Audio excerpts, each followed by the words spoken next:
করা যাচ্ছে না। যেহেতু কেউ নাই তাহলে আমি, হ্যাঁ আমি আধা ঘন্টার মধ্যে শেষ করে দিচ্ছি আপাতত। মেন জিনিসগুলো দেখাই দিয়ে ভিডিওটা দিয়ে দিই। না না না, এটাই শেষ। তারপরে আপনাদের নেক্সট, হ্যাঁ আপনাদের অন্য অন্য ক্লাস আছে, এসিওরটা আজকে শেষ হবে। এসিওরটা লাস্ট আজকে, হ্যাঁ। তারপরে কালকে আপনাদের অ্যাজ ইউজুয়াল আপনাদের ব্যাচের ক্লাস হবে।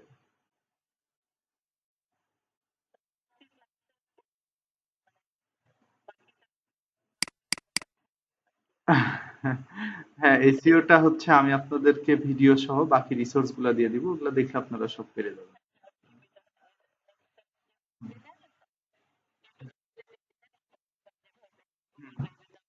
হুম, হুম, ঠিক আছে, সমস্যা নেই। আচ্ছা দেখেন আমরা গতদিন দেখছি, হুম, হুম। গতদিন আমরা দেখছিলাম হচ্ছে এই কিওয়ার্ড রিসার্চ পর্যন্ত দেখছিলাম, কিওয়ার্ড রিসার্চ কিভাবে করে এইটুকু জানছিলাম, হ্যাঁ। তো আজকে আমরা দেখবো হচ্ছে on page optimisation, on page SEO কিভাবে করতে হয়। হ্যাঁ হ্যাঁ, তো এসইওর প্রথম ধাপ হচ্ছে কিওয়ার্ড সিলেকশন, দ্বিতীয় ধাপ হচ্ছে কিওয়ার্ডের উপরে কন্টেন্ট লিখতে হবে, তৃতীয় ধাপ হচ্ছে কন্টেন্ট লেখার পরে সেই কন্টেন্টটা ওয়েবসাইটে পাবলিশ করতে হবে। তো এই কন্টেন্টটা পাবলিশ করার সময় আমাদের অবশ্যই অপটিমাইজ করে পাবলিশ করতে হবে, যেন কন্টেন্টটা সার্চ ইঞ্জিন ফ্রেন্ডলি হয়। সার্চ ইঞ্জিন আমাদের কন্টেন্টটাকে ইন্ডেক্স করে, আমাদের কন্টেন্টটা যেন গুগলকে র্যাঙ্ক দেয়, এটার জন্য আমাদের এই অন পেজ এসইও করতে হবে। তো অন পেজ এসইও আমরা বিভিন্ন ভাবে করতে পারি, অনেক রুলস আছে। তো অন পেজ এসইওটা সবচেয়ে বেশি সহজ কাজ হয়, মানে সহজ হয় হচ্ছে ওয়ার্ডপ্রেসের মাধ্যমে করা। তো ওয়ার্ডপ্রেস কি জানা আছে? মানে টুকটাক ওয়ার্ডপ্রেস কি জানা আছে আপনাদের? হ্যালো।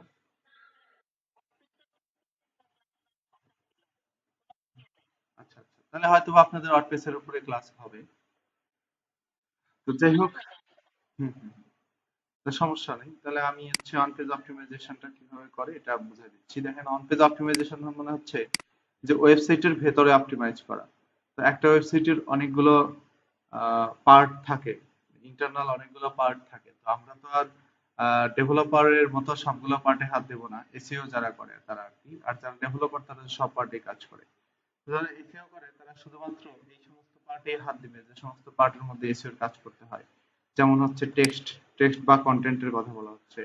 ইমেজ, ইমেজের মধ্যে আমরা অল্টার ট্যাগ দেই, হ্যাঁ। তারপর ট্যাগ মানে হচ্ছে কিওয়ার্ড। ইউআরএল স্ট্রাকচার, ইউআরএল স্ট্রাকচারটা এসইও এর একটা বিষয়। অনেক সময় দেখবেন যে অনেক ওয়েবসাইটে কোনো ইউআরএল এর মধ্যে ঢুকলে ইউআরএলটা দেখতে কেমন আসে, এন্ড আসে, স্ট্রিং চিহ্ন আসে, তারপর হচ্ছে পার্সেন্টেজ চিহ্ন আসে। আবার কিছু কিছু ইউআরএল এর মধ্যে ঢুকে দেখবেন যে ফ্রেশ, যেমন হচ্ছে আমার সাইটের কথাই বলি, creativeniloy.com/seo সার্ভিস, এটা হচ্ছে ফ্রেশ ইউআরএল। আবার অন্য সাইটে যায় দেখবেন যে ওই website.com/হাবিজাবি অনেক কিছু থাকে ইউআরএল এ।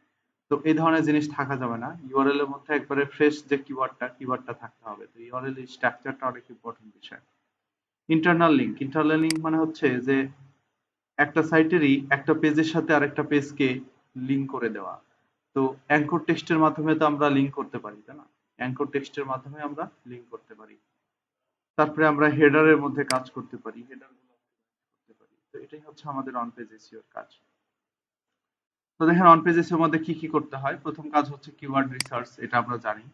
দ্বিতীয় কাজ হচ্ছে কন্টেন্ট রাইটিং, এটা আমাদের কাজ না, এটা হচ্ছে একজন কন্টেন্ট রাইটারের কাজ। সো একজন কন্টেন্ট রাইটার সে কন্টেন্ট রাইট করবে। তৃতীয়ত হচ্ছে টাইটেল অপটিমাইজেশন, মেটা কিওয়ার্ড। আমরা এই জিনিসগুলো এখন প্র্যাকটিক্যালি দেখবো, টাইটেল কিভাবে অপটিমাইজ করতে হয়, কিওয়ার্ড প্রমিনেন্সি কি, কিওয়ার্ড ডেনসিটি কি, ইউআরএল কিভাবে অপটিমাইজ করতে হয়, ইন্টারনাল লিঙ্ক কিভাবে দিতে হয়, এক্সটার্নাল লিঙ্ক কিভাবে দিতে হয়, ইমেজ কিভাবে অপটিমাইজ করতে হয়, এই জিনিসগুলো আমরা আজকে দেখবো। হ্যাঁ, কন্টেন্ট রাইটিংটা করে হচ্ছে যারা কন্টেন্ট রাইটার, তারা কন্টেন্ট রাইট করে। তো কন্টেন্ট রাইটারের জন্য আলাদা মানে লোকই আছে আর কি, হ্যাঁ। তো সেক্ষেত্রে আমাদের কন্টেন্ট রাইটিং জানার দরকার নেই, আমরা শুধু কন্টেন্টের কোয়ালিটিটা ভালো হচ্ছে কিনা এটুকু জানলেই হবে, ঠিক আছে? কন্টেন্টের কোয়ালিটিটা ভালো হচ্ছে কিনা, কন্টেন্টটা ঠিকঠাক মতো আছে কিনা, কন্টেন্টটা পড়ে একজন ভিজিটর আসলে বুঝতে পারবে, হ্যাঁ, এই জিনিসগুলো জিনিসগুলো আমাদের ইনশিওর করতে পারলে হয়ে যাবে। ওকে, চলেন আমরা দেখি এটা কিভাবে করে। তো এটা করতে গেলে আমাদের লাগবে হচ্ছে ওয়ার্ডপ্রেস। আমাদের ওয়ার্ডপ্রেসের অ্যাক্সেস দরকার। তো wordpress.org নামের একটা ওয়েবসাইট আছে। তো এখান থেকে আসলে আমরা ওয়ার্ডপ্রেসের সিএমএস টা ডাউনলোড করতে পারি। তো ওয়ার্ডপ্রেস কি? ওয়ার্ডপ্রেস হচ্ছে একটা সিএমএস। ওকে, ওয়ার্ডপ্রেস হচ্ছে একটা সিএমএস। আমরা যেরকম পিএসপি দিয়ে ওয়েবসাইট বানাই ফেলি, লারাভেল দিয়ে ওয়েবসাইট বানাই ফেলি, বা শুধুমাত্র এইচটিএমএল কোড করে ওয়েবসাইট বানাই, অথবা আমরা যেমন জাভা স্ক্রিপ্ট দিয়ে ওয়েবসাইট বানাই, ঠিক সেম ভাবে আমরা ওয়ার্ডপ্রেস দিয়েও খুব সুন্দরভাবে ওয়েবসাইট বানায় ফেলতে পারি। তো এই ওয়ার্ডপ্রেসটা ইনস্টল করা অনেক সহজ একটা কাজ। তো এই যে ওয়ার্ডপ্রেসের ড্যাশবোর্ডটা দেখতে এরকম হয়, এবং এখান থেকে থিম টিম সবকিছু চেঞ্জ করা যায়, থিম আছে, অনেক কিছু আছে, এবং যে কোনো ডিজাইন কাস্টমাইজ করা যায়। এটা এসইও ফ্রেন্ডলি, রেসপন্সিভ, এবং প্রচুর পরিমাণে ওয়ার্ডপ্রেসের থিম আছে। সেই সমস্ত থিমের দ্বারা আমাদের সাইটের ডিজাইন আমরা সুন্দরভাবে করতে পারি। তো এই যে যদি আমরা এখানে গেট ওয়ার্ডপ্রেসে ক্লিক করি, তাহলে আমরা এখান থেকে দেখতে পারবো যে ওয়ার্ডপ্রেসের ফাইল, এটা হচ্ছে ওয়ার্ডপ্রেসের ফাইল। তো এই ওয়ার্ডপ্রেসের ফাইলটা যদি আমরা cPanel এর মধ্যে আপলোড দিই, তাহলে আমাদের cPanel এর মধ্যে ওয়ার্ডপ্রেসটা ইনস্টল হয়ে যাবে। তো এটা কিভাবে দিব একটু শর্টে দেখাই দিই। আমি একটু cPanel এর মধ্যে যাই।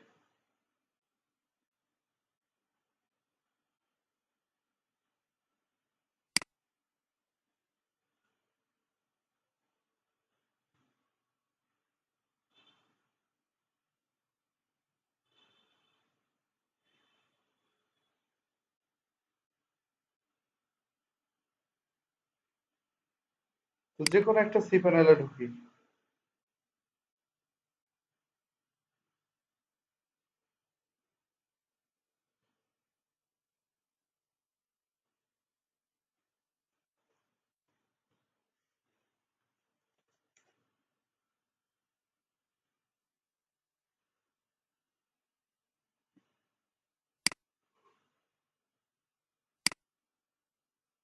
ধরেন এই cPanel এর মধ্যে ঢুকবো আমি।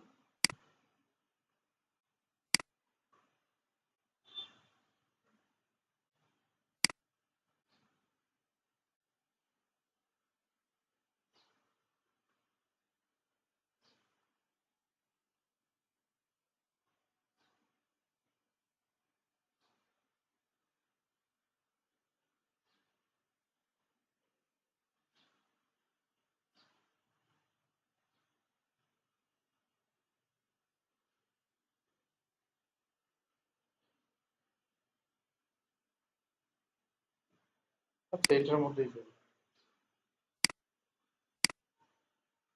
cPanel সম্বন্ধে তো আইডিয়া আছে, তাই না? cPanel হচ্ছে একটা ওয়েবসাইটের কন্ট্রোল প্যানেল, তাই না?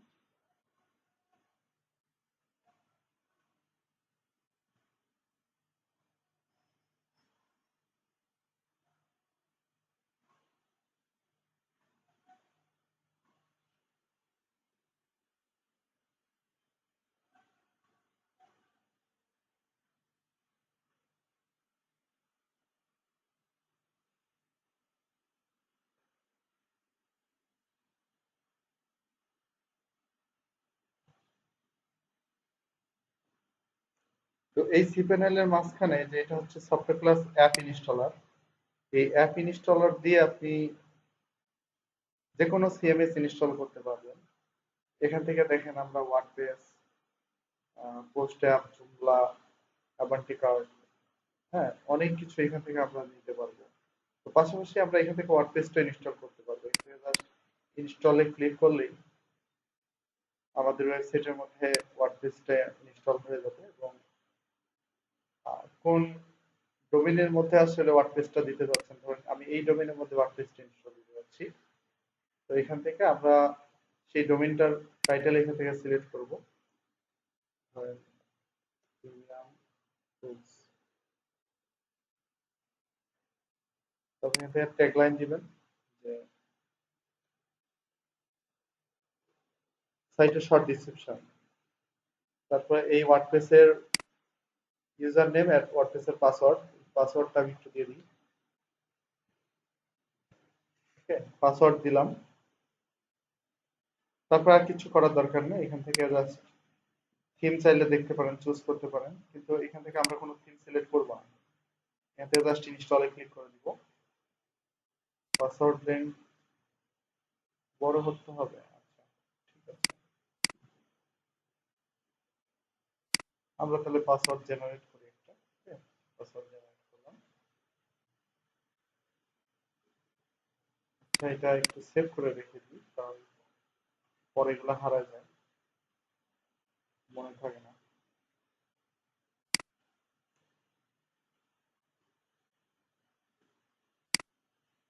ওকে, ইনস্টলে ক্লিক করব।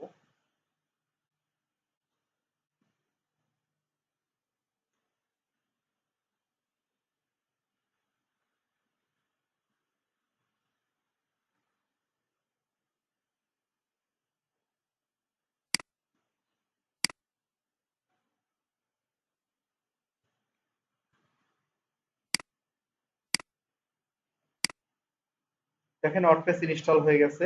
এটা হচ্ছে ওয়ার্ডপ্রেসের ইউআরএল। এই যে website.com/wp-admin, এটা হচ্ছে ইউআরএল। আমরা এই ইউআরএল এ ঢুকলে আমরা ওয়ার্ডপ্রেসের ড্যাশবোর্ডটা পেয়ে যাব।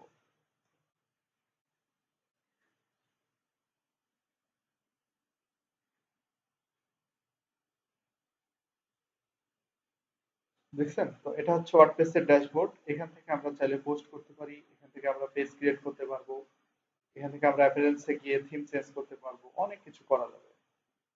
তো এখন আমি আর এগুলো দেখাচ্ছি না, আমি জাস্ট পোস্ট করা দেখাবো আর একটা প্লাগইনের মাধ্যমে অন পেজ এসইও করে দেখাবো। তো আমি জাস্ট ওয়ার্ডপ্রেসটা ইনস্টল দেওয়া দেখালাম, এখন আমি অন্য একটা সাইটে যাই। ওই সাইটটার নাম হচ্ছে রুট বাই এসইও টুলস।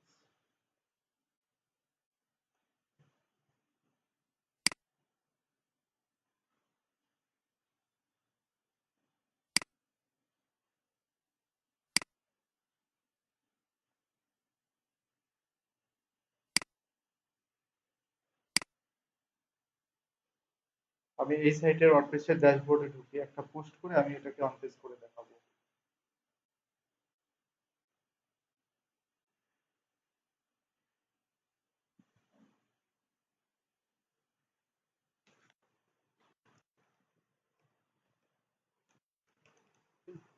এখানে দেখেন ড্যাশবোর্ড দেওয়াই আছে।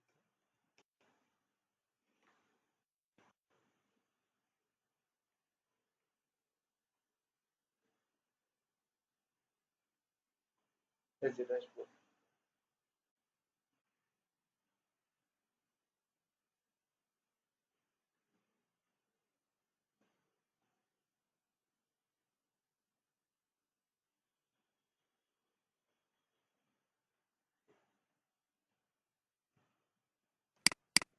এখানে আমাদের অন পেজ এসইও করার জন্য একটা ওয়ার্ডপ্রেসের প্লাগইন প্রয়োজন হবে। প্লাগইন কি আমি বলে দিই। প্লাগইন হচ্ছে যে সেই জিনিস যেটার দ্বারা আসলে ওয়ার্ডপ্রেস সাইটটা মেইনটেইন করা হয় বা কাস্টমাইজেশনের কাজ করা হয়, এটাই হচ্ছে প্লাগইন। এখানে একটা প্লাগইন অ্যাড করা আছে, দেখেন এই প্লাগইনের নাম হচ্ছে র‍্যাঙ্ক ম্যাথ। এই যে র‍্যাঙ্ক ম্যাথ এসইও। তো এই র‍্যাঙ্ক ম্যাথ এসইওর দ্বারাই আমরা আমাদের সাইটটা পুরো অন পেজ এসইওর কাজ করে ফেলতে পারবো। প্লাগইন কিভাবে ইনস্টল দিতে হয়, এই যে এখানে যদি আমরা অ্যাড নিউতে ক্লিক করি, এখানে কি আমরা সার্চ করবো র‍্যাঙ্ক ম্যাথ, তাহলে র‍্যাঙ্ক ম্যাথটা চলে আসবে। তো এখান থেকে জাস্ট ইনস্টল নামে ক্লিক করতে হবে। আমি ইনস্টল নামে ক্লিক করছিলাম, হ্যাঁ, এই যে এরকম অপশন আসবে এখানে। তো এরকম অপশন আসবে, ক্লিক করলেই জাস্ট র‍্যাঙ্ক ম্যাথটা ইনস্টল হয়ে যাবে। তো যখনই র‍্যাঙ্ক ম্যাথটা ইনস্টল হয়ে যাবে, তখনই প্রত্যেকটা পোস্টের নিচে, দেখেন আমি পোস্টের মধ্যে যাই, প্রত্যেকটা পোস্টের নিচে এরকম অপটিমাইজেশন স্কোর দেখাবে, যে ওই কন্টেন্টটা কতটুকু এসইও অপটিমাইজড সেটা দেখাবে। তো আমরা যদি এখানে নতুন একটা পোস্ট করি, তাহলে সেই পোস্টটা আমরা অপটিমাইজ করতে পারবো। তো আমি এখানে একটা নতুন পোস্ট করতেছি, করে অপটিমাইজ করে দেখাচ্ছি যে কিভাবে এটা অপটিমাইজ করতে হবে।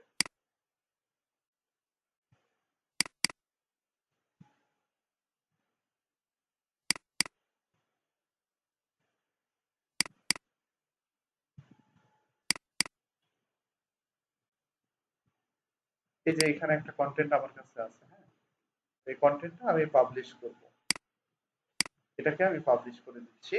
এই কন্টেন্টটা আমার রাইটার দিয়ে লেখানো, ঠিক আছে। তো আপনারাও চাইলে কন্টেন্টটা রাইটার দিয়ে লেখা নেবেন অবশ্যই। এই কন্টেন্টটা আমি পাবলিশ করি, এখান থেকে অ্যাড নিউ পোস্টে যাই।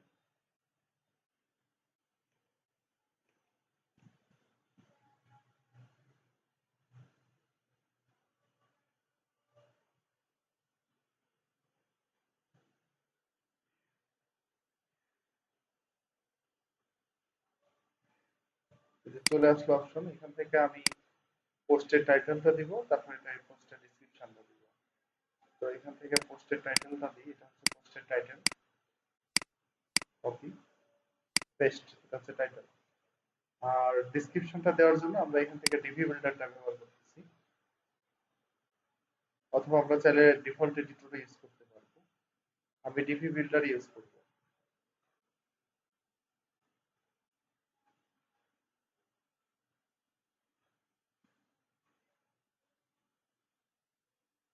আচ্ছা, না থাক, আমি ডিফল্ট এডিটরই ব্যবহার করি। ডিফল্ট এডিটর দিয়ে দিই, কারণ হচ্ছে যে এখানে আমি অপটিমাইজেশনের প্রসেসটা বুঝতে পারবো। হ্যাঁ, তো ডিফল্ট এডিটরে এখানে আমার কন্টেন্টটা দেওয়ার জায়গা, এখান থেকে আমি পুরো কন্টেন্টটা পেস্ট করে দিব।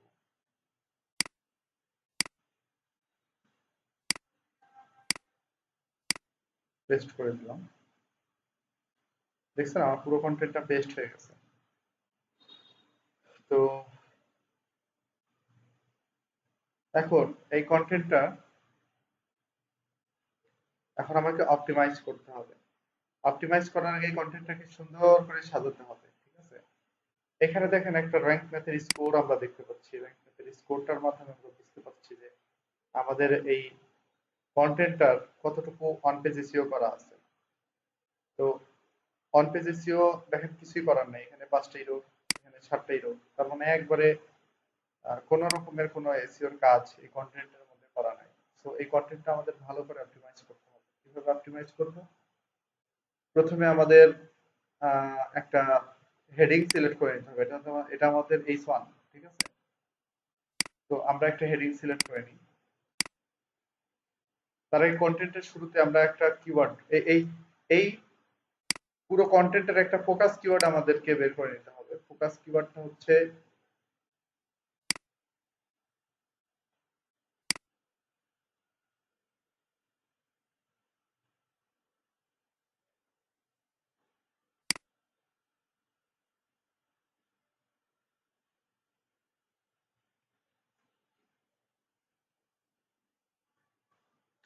ফোকাস কিওয়ার্ডটা খুঁজে নিতে হবে, যে ফোকাস কিওয়ার্ড দিয়ে আমরা আসলে পুরো কন্টেন্টটা অপটিমাইজ করব, ঠিক আছে। ফোকাস কিওয়ার্ড দিয়ে পুরো কন্টেন্টটা অপটিমাইজ করব। আচ্ছা,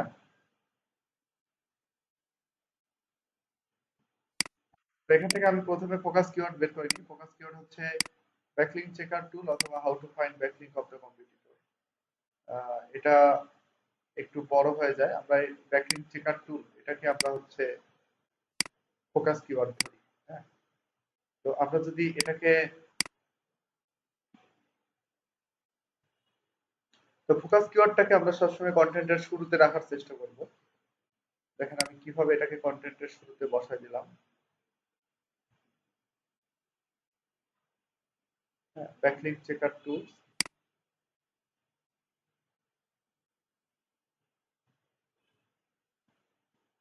is used for finding competitors backlinks and also can check your money site tracking.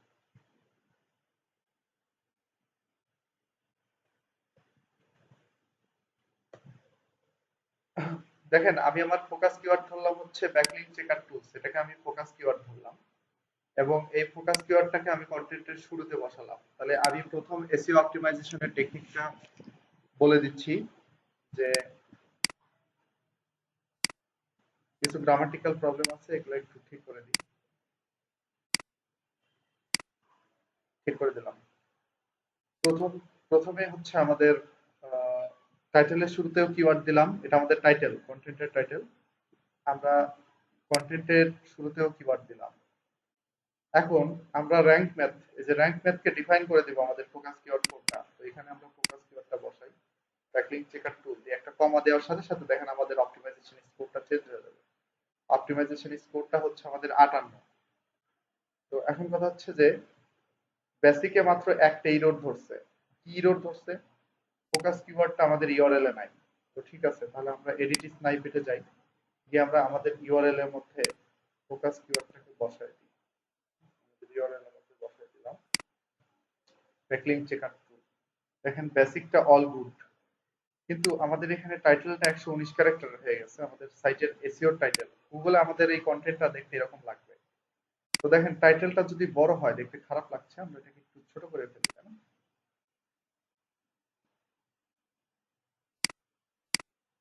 আমরা একটু ছোট করে ফেলি।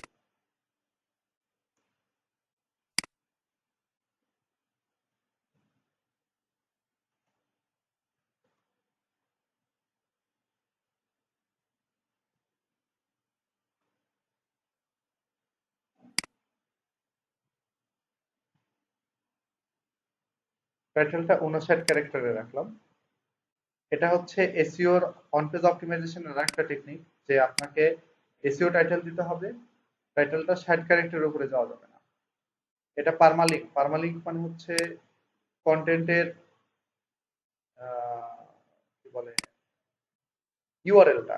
বাট ইউআরএলটা স্ট্রাকচার দেখছেন এখানে কেমন হয়ে আছে? তো অবশ্যই আমাদের ইউআরএল স্ট্রাকচারটা চেঞ্জ করতে হবে। তারপর এটা হচ্ছে মেটা ডিসক্রিপশন। মেটা ডিসক্রিপশনটা অটো ধরে নিছে, সো আমরা আর এটা লিখলাম না। মেটা ডিসক্রিপশনের মধ্যে আমাদের ফোকাস কিওয়ার্ড থাকতে হবে, টাইটেলে ফোকাস কিওয়ার্ড থাকতে হবে, আমাদের পার্মালিঙ্কে ফোকাস কিওয়ার্ড থাকতে হবে। ওকে, দেখেন আমাদের অপটিমাইজেশন স্কোর বেড়ে গেল, 58 থেকে 61 হয়ে গেল। এখন দেখেন আমাদের অ্যাডভান্স কিছু ইরর আছে। প্রথম ইরর হচ্ছে আমাদের ফোকাস কিওয়ার্ডটা কোনো হেডিং এর মধ্যে নাই। তো আমরা তো এখানে কোনো কোনো কিছুকে হেডিং বানাই নেই, তো থাকবে কিভাবে, তাই না? তো এই যে দেখেন এগুলো হচ্ছে আমাদের কন্টেন্টের হেডিং, এগুলোকে আমরা এক কাজ করি হেডিং বানাই ফেলি। এবং আমাদের কিওয়ার্ডটা একটু কষ্ট করে প্লেস করা লাগবে এখানে, কারণ অনেক সময় কিওয়ার্ড প্লেস করা থাকে না। এটাকে আমরা হেডিং বানাই দিই। আচ্ছা আচ্ছা, পুরোটা হেডিং হয়ে গেছে। আচ্ছা, পুরোটা হেডিং করা যাবে না, একটা ইন্টার দিয়ে আমরা তারপরে এটাকে হেডিং করে দিই। হেডিং,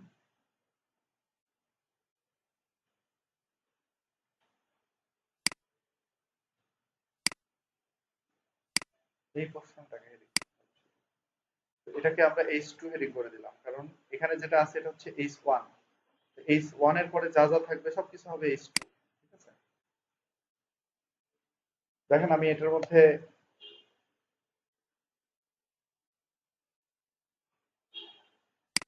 কিওয়ার্ডটাকে প্লেস করে দিলাম, domain authority of backlink checker tool. আমাদের স্কোর বেড়ে হয়ে গেল 66, কারণ আমাদের হেডিং এর মধ্যে কিওয়ার্ড খুঁজে পাইছি, focus keyword found in sub heading. ঠিক আছে, এটা আমাদের একটা সাব হেডিং হয়ে গেল। কিন্তু এটা কি কালার হয়ে গেল কেন? কালারটাকে তো বুঝতে হবে।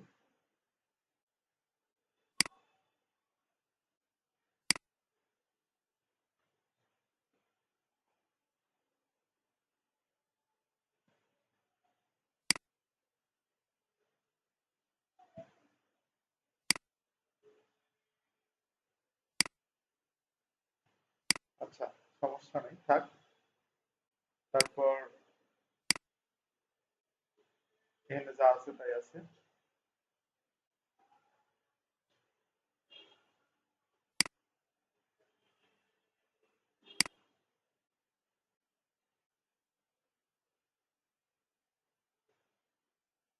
ওকে, তারপরে পেজ অথরিটি, এটাকে আমরা একটা হেডিং করে দিই। কিন্তু এটাকে ইন্টার দিয়ে হেডিং করতে হবে, নাহলে আমাদের পুরো অংশটাই আমাদের হেডিং এ কনভার্ট হয়ে যাবে। যে অংশটাকে হেডিং করতে চাই অংশটাকে এভাবে ধরবো, ধরে হেডিং এ ক্লিক করার সাথে সাথে এটা হেডিং হয়ে যাবে। এখানে কিছু গ্রামাটিক্যাল এরর আছে, এগুলো একটু ঠিক করে দিই।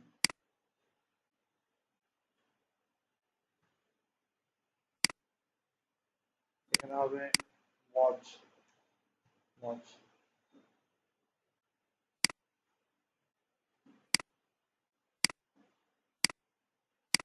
অথরিটির পরে একটা কমা হবে না। গ্রামাটিক্যাল এরর গুলোও ঠিক করতে হবে। তো দেখেন একটা কন্টেন্ট আমি সাজাচ্ছি কিন্তু ভালো করে, ঠিক আছে? একটা কন্টেন্ট শুধু পাবলিশ করলেই হবে না, কন্টেন্টটাকে একটু সাজায় দিতে হবে যতই এটা ব্লগের কন্টেন্ট হোক।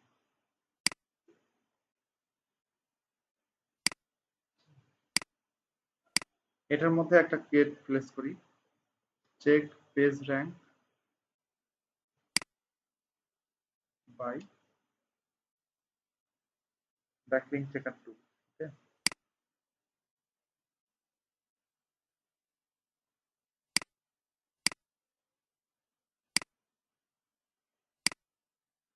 এটা একটা হেডিং হেডিং হয়ে গেল। হ্যাঁ,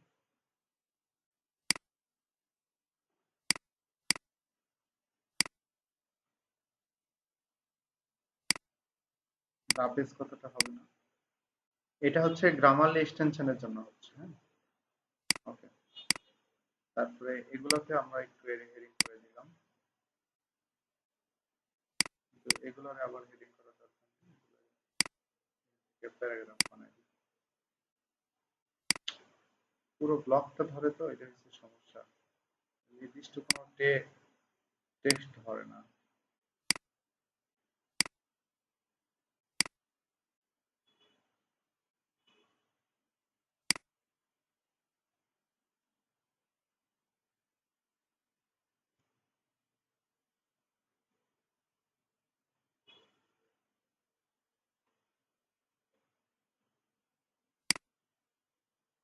আচ্ছা, যা আছে থাক, এটাকে জাস্ট একটা স্পেস কমা দিলাম। তারপরে referring domain to follow backlink,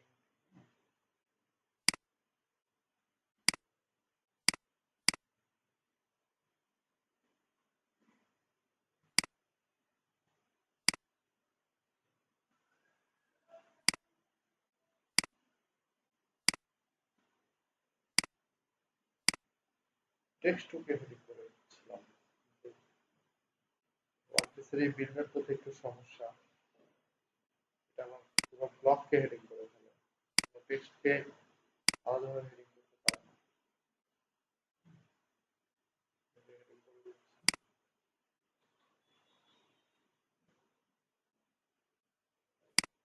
স্পেসটা একটু কমা দিচ্ছি, এখানে আরেকটা স্পেস হবে, এখানে আরেকটা স্পেস হবে, এটা একটা heading।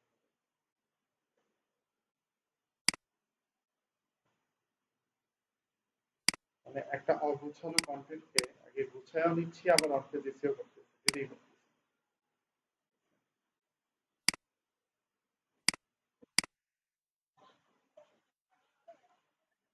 হ্যাঁ,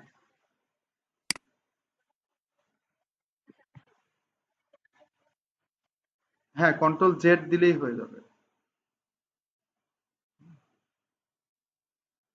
এই যে কন্ট্রোল জেড দিলাম, আগের অবস্থায় ফিরে আসলো, দেখছেন? ঠিক হয়ে গেল, তাই না? তারপরে হচ্ছে ডু ফলো ব্যাকলিঙ্ক, এটাকে আমরা হচ্ছে হেডিং করে দিব, তো এটা স্পেস দিয়ে হেডিং করা লাগবে।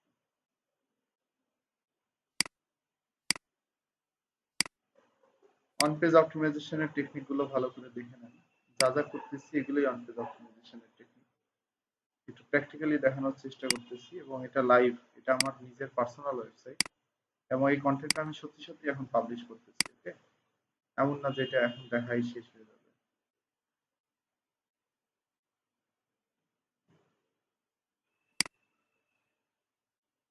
এটাকে পোল্ড করে দিচ্ছি nailpatil.com-কে।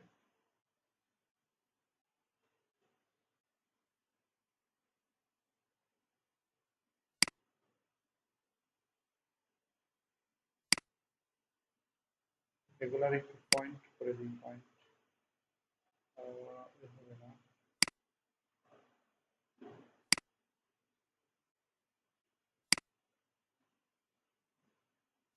পেস্ট করে দিচ্ছি এগুলোকে, ঠিক আছে?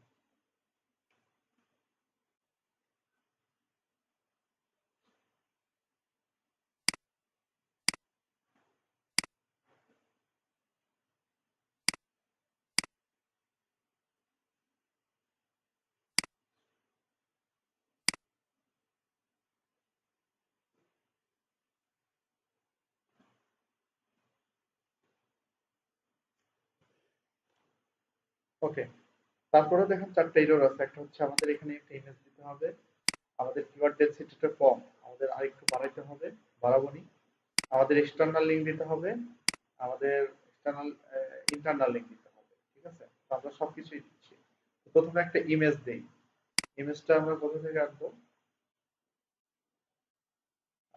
প্রথমে হচ্ছে আমরা এই কিওয়ার্ডটা দিয়ে একটু আমরা সার্চ করবো একটা সার্চ ইঞ্জিনে, অথবা আমরা চাইলে ফ্রি স্টক ইমেজ গুলো নিতে পারি, তাহলে আমাদের ইমেজে কপিরাইট থাকবে না। ঠিক আছে, তো এখানে দেখেন একটা সাইট আছে, এই যে এই সাইট থেকে কিন্তু স্টক ইমেজ গুলো ফ্রিতে নেওয়া যায়। তো তারপর আমি অন্য একটা জায়গা থেকে ইমেজ নিচ্ছি, আমি ইয়ান্ডেক্স থেকে নিচ্ছি, ইয়ান্ডেক্সের ইমেজ গুলো আমার কাছে ভালো লাগে।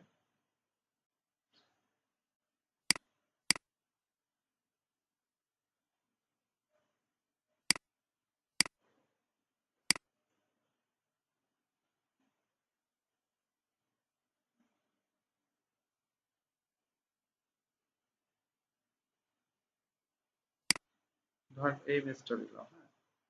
তো এই ইমেজটাকে আমি জাস্ট টেনে ধরে নিয়ে এসে ছেড়ে দিলাম, ইমেজটা চলে আসলো। এখন এই ইমেজটাকে আমি অপটিমাইজ করব। ইমেজটাকে অপটিমাইজ করব কিভাবে? ইমেজটাকে আমি এখান থেকে প্রপার্টিসে যাব, প্রপার্টিসে গিয়ে আগের যে হিস্টোরি আছে সব হিস্টোরি রিমুভ করে দিব আমি।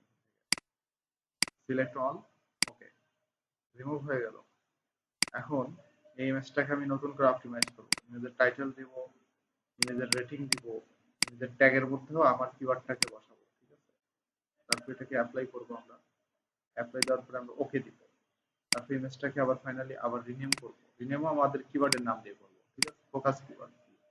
এই ইমেজটা মোটামুটি অপটিমাইজ হয়ে গেছে। এখন এই ইমেজটাকে আমরা এখানে আপলোড করে দিই যে কোনো একটা জায়গায়। যেমন এখন যে আমরা এই প্রথম দিকে এই মাঝখানে এখানে বসাবো। এখান থেকে আমরা একটা ব্লক নিই, নিয়ে এই ব্লকটার মধ্যে আমরা এখান থেকে একটা ইমেজ বসাই, সার্চ করি ইমেজ, এই যে ইমেজ, ইমেজের একটা ব্লক আমরা এখানে নিলাম, যে একটা ব্লক। এখান থেকে আমরা ইমেজটাকে আপলোড করি ডেস্কটপ। এই যে ইমেজটা, ইমেজটাকে আমরা ওপেন করব।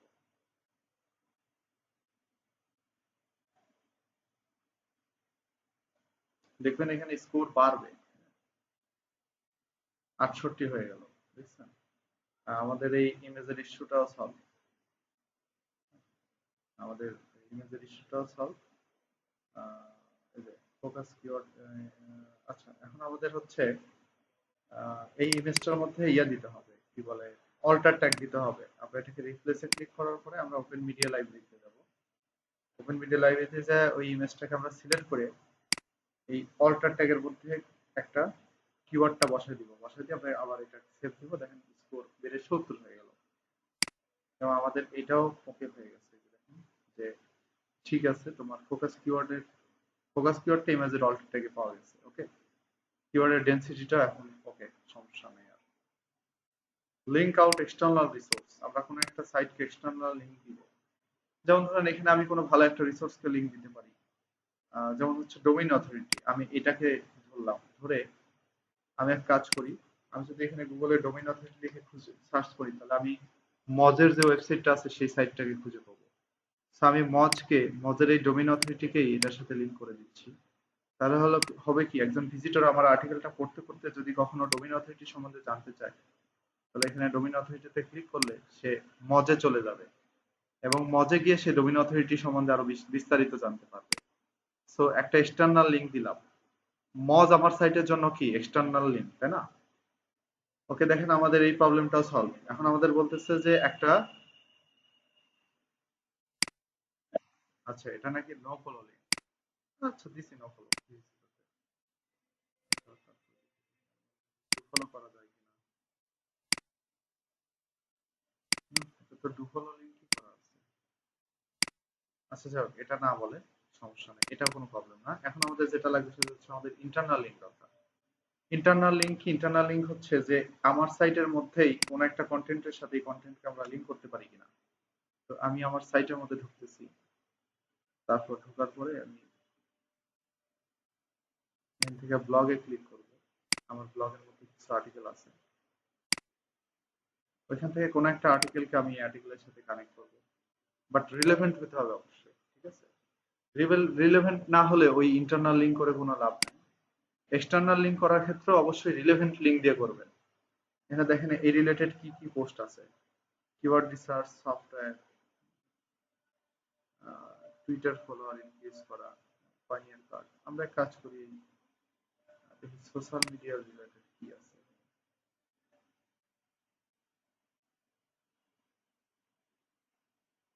আচ্ছা, এখানে আমরা কিওয়ার্ড রিসার্চকেই আমরা নিলাম, এই কন্টেন্টটাকে আমরা নিচ্ছি। এখানে দেখি কিওয়ার্ড রিলেটেড কিছু লেখা আছে কিনা।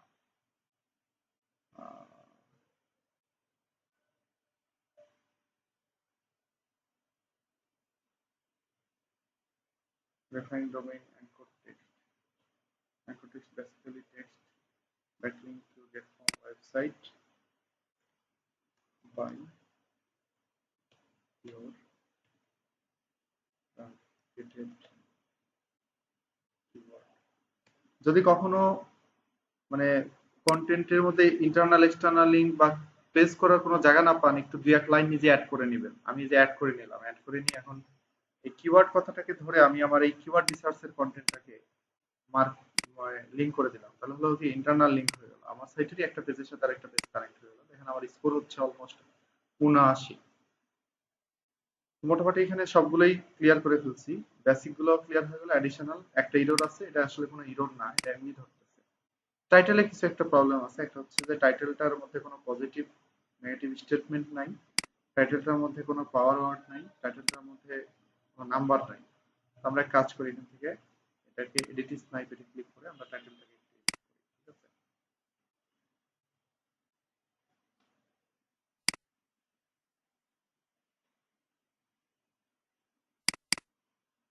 আমি এখানে দেখেন এই কথাটাকে আরেকটু চেঞ্জ করি, বেস্ট ওয়ে টু ফাইন্ড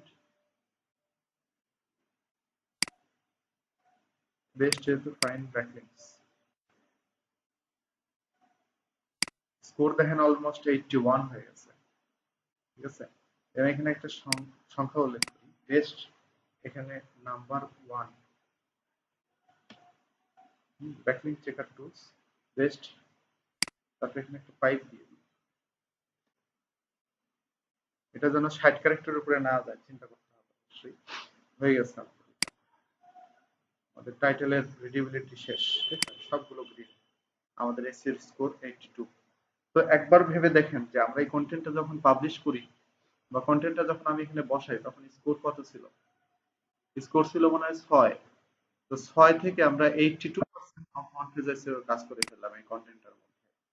তো এই র‍্যাঙ্ক ম্যাথ এসইও টুলসটা এরকম একটা ভালো টুলস, যেটার দ্বারা আমরা খুবই সহজে আমাদের কন্টেন্টটা এসইও অপটিমাইজ করতে পারবো। এবং আমাদের কন্টেন্টের মধ্যে যদি কোনো ভুল থাকে, যে এখানে এসইও ভুল আছে, ওইখানে এসইও ভুল আছে, সমস্ত ভুল আমরা এটার সাজেশন অনুযায়ী চেক করে করে আমরা স্কোরটা বাড়াতে পারবো। এখান থেকে এটাকে পাবলিশ করে দিচ্ছি। মানে আমার এই কন্টেন্টটা 100% ইউনিক একটা কন্টেন্ট, এটা আমি আমার এক রাইটারকে দিয়ে লিখাইছি।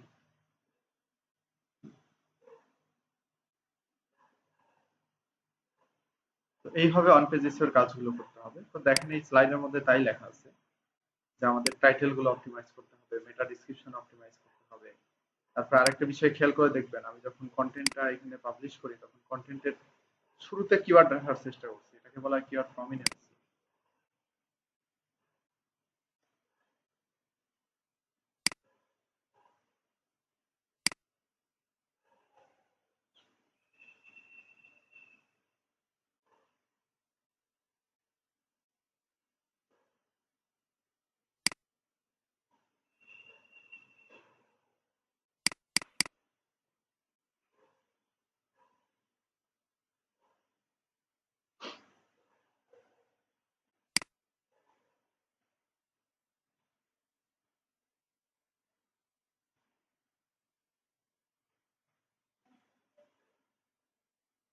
তো এই স্লাইডের মধ্যে আসলে তাই লেখা আছে, দেখেন যা যা বললাম তাই দিয়ে লেখা আছে। Keyword research, content writing, title optimisation. আমরা টাইটেল অপটিমাইজ করলাম না, 60 ক্যারেক্টারের মধ্যে রাখছি টাইটেল। মেটা ডেসক্রিপশন অপটিমাইজ করছি আমরা, কিওয়ার্ড প্রমিনেন্সি ঠিক রাখছি। কিওয়ার্ড প্রমিনেন্সি হচ্ছে কন্টেন্টের শুরুতে কিওয়ার্ড রাখা। তারপরে হলো আমরা কিওয়ার্ডের ডেনসিটি ঠিক রাখছি, আমাদের কন্টেন্টের মধ্যে আমরা কিওয়ার্ড প্লেস করছি 2-3 বার, হেডিং এ একবার বসাইছি, হ্যাঁ, আর বিভিন্ন জায়গায় বসাইছি। ইউআরএলটা অপটিমাইজ করছি, আমাদের কন্টেন্টের ইউআরএলটা যদি দেখেন তাহলে বুঝতে পারবেন। এই যে এটা হচ্ছে আমাদের কন্টেন্ট, আচ্ছা এটা আপডেট করব। আমাদের কন্টেন্টের ইউআরএল কিন্তু ওইটাই হবে, আমরা যেটা দিচ্ছি কিওয়ার্ডটা, ফোকাস কিওয়ার্ডটাকে আমরা ইউআরএল বানাইছি। তারপর হচ্ছে ইন্টারনাল লিঙ্ক, হ্যাঁ আমরা ইন্টারনাল লিঙ্ক করছি, আমাদের সাইটের একটা পোস্টের সাথে আরেকটা পোস্ট কানেক্ট করছি। এক্সটার্নাল লিঙ্ক, হ্যাঁ আমরা এক্সটার্নাল লিঙ্ক দিছি আমাদের সাইটে। আমরা এক্সটার্নাল রিসোর্স হিসেবে মজকে লিঙ্ক দিছি, কেউ যদি আমাদের সাইটে ওই ডোমেইন অথরিটিতে ক্লিক করে তাহলে কোথায় চলে যাবে, মজে চলে যাবে। তো মজ আমাদের সাইটের জন্য একটা এক্সটার্নাল লিঙ্ক। ইমেজ অপটিমাইজেশন, হ্যাঁ আমরা ইমেজ বসাইছি এবং সেই ইমেজটা আমরা অপটিমাইজ করে দিছি, ইমেজের মধ্যে অল্টার ট্যাগ দিছি। তো এগুলোই হচ্ছে আমাদের অন পেজ এসইওর কাজ। বুঝতে পারছেন বিষয়? তো কোনো কিছু জানার থাকলে বলেন এখন। এই যেটা আমাদের কিন্তু একটা বিষয় আছে, সেটা হচ্ছে পোস্টগুলো অপটিমাইজ হচ্ছে না। এই যে হ্যাশ পি2 এরকম আসতেছে কেন, এখান থেকে আমাদের এটা চেঞ্জ করে দিই, সেটিং এ যায় আমাদের পার্মানেন্টটা চেঞ্জ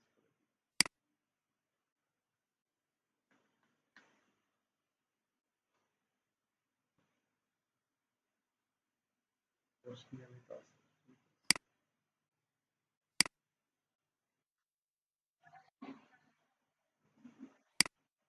হ্যাঁ, এটা মোটামুটি ভালোভাবে কাজ করলে 85-90-র কাছাকাছি চলে যায়, বাট আসলে 80% করলেই এনাফ, এত আসলে প্রয়োজন নাই। 80 করলেই এনাফ। দেখছেন এই যে আমার ইউআরএলটা groupbySEOtools.com/backlink-checker2, তারপর দেখেন কন্টেন্টটা আমরা পাবলিশ করছি, এই যে হেডিং এর মধ্যে কিওয়ার্ড বসাইছি, কন্টেন্টের শুরুতে কিওয়ার্ড বসাইছি, একটা এক্সটার্নাল রিসোর্স হিসেবে লিংক দিছি, এই যে ডোমেইন অথরিটি। আর এটা হচ্ছে আমাদের ইন্টারনাল লিংক, কিওয়ার্ডে ক্লিক করলে আমাদের ভেতরকার সাইটেরই কিওয়ার্ড নামের একটা কন্টেন্ট চলে যাবে।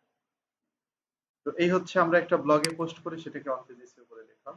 তো এখন আপনি ব্লগের পোস্টকে অন পেজ এসইও করেন আর যে পোস্টকে অন পেজ এসইও করেন না কেন, সমস্ত বিষয় আসলে একই হবে, ঠিক আছে? তো পেজ গুলো অপটিমাইজ করা যায়, এই দেখেন আমার প্রত্যেকটা পেজ এখানে ভালো করে অপটিমাইজ করা আছে, যার কারণে আমার এই সাইটটা গুগলে র্যাঙ্কও করে। যদি গুগলে এইভাবে সার্চ করেন যে group buy SEO tools Bangladesh বা group buy SEO tools PG, এভাবে যদি সার্চ করেন তাহলে আমার ওই সাইটটা 2 নম্বরেই পেয়ে যাবেন, ঠিক আছে? Group buy SEO টুলস.com।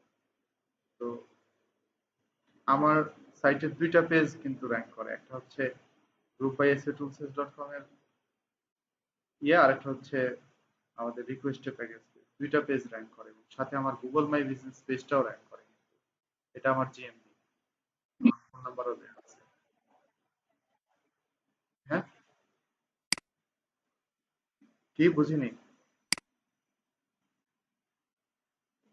কিছু বললেন? হ্যালো?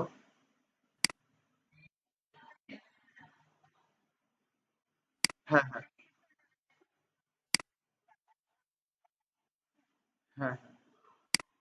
তো এই র্যাঙ্ক ম্যাথ দিয়ে আমার সাইটটা ভালো করে অপটিমাইজ করা, যার কারণে আমার সাইটটা কিন্তু গুগলে র্যাঙ্ক করে। আমার সাইট আগে 1 নম্বরে আসতো, এখন 2 আসতেছে, কারণ আমি সাইটের মধ্যে অনেক দিন হলে কাজ করি না, সাইটের মধ্যে আমি ঢুকি না বেশি একটা, হ্যাঁ। তো যার কারণে এটাতে করা হয় না, বাট আমার এখানে ভালো রেসপন্স আসে।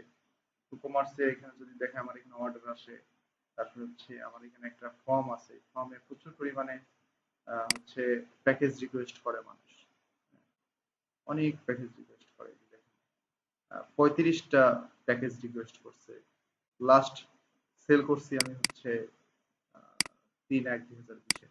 তো এরকম হয়। হ্যাঁ, আমার এখানে প্যাকেজ প্যাকেজ আছে, এরা আমার এখান থেকে প্যাকেজ কিনতে পারে, বুঝতে পারছেন? আমি এখানে সবকিছু সেল করি, একবারে মজ, ক্যানভা এবং বিভিন্ন সফটওয়্যারও সেল করি, অনেক কিছু এখানে প্যাকেজ সিস্টেম করাই, অনেক কিছু করা আছে এখানে। ওয়ার্ডপ্রেসের থিম প্লাগইনও বিক্রি করা হয়, সবকিছু আছে।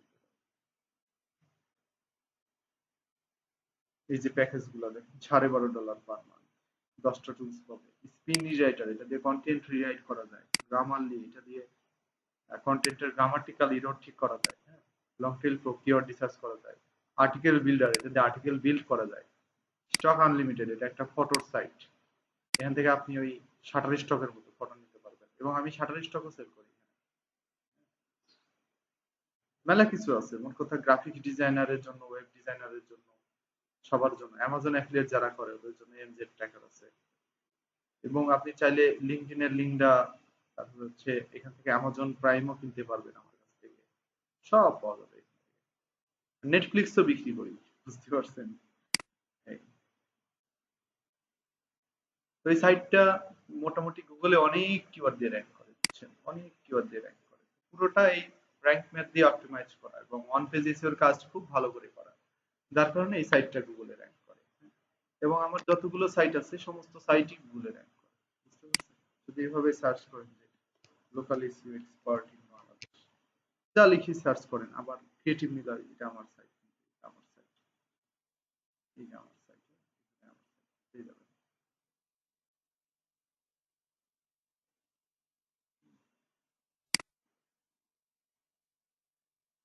এই যে 3 নম্বরে আছে। তো এখানে আমার একটা ফ্রেন্ডের সাইট থাকে আবার চলে যায়, থাকে আবার চলে যায়।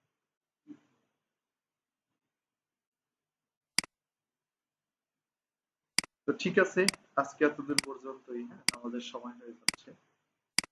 তো আপনারা এক কাজ করবেন, এই আমার যে চ্যানেলটা আছে ক্রিয়েটিভ মিলার, ক্রিয়েটিভ মিলার লিখে যদি সার্চ করেন তাহলে আমার গুগল মাই বিজনেস পেজ সহ এখানে সবকিছু চলে আসবে।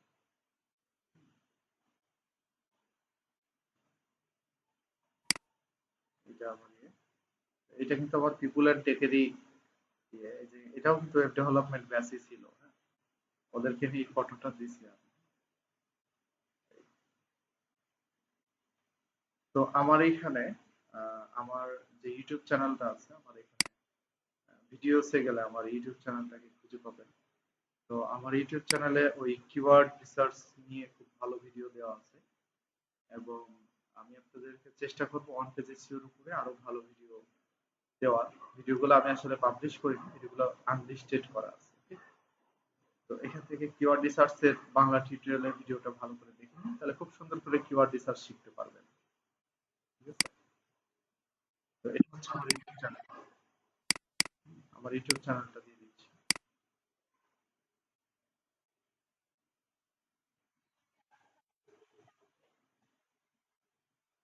জি,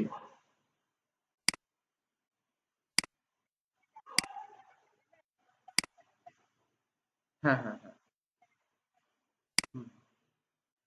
খুব সুন্দর করে কিওয়ার্ড রিসার্চ দেখানো আছে, অনেক লং সময় ধরে, এটা দেখে নিবেন।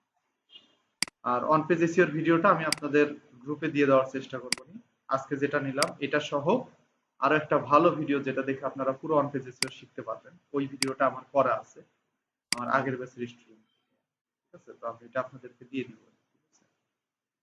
তো আজকে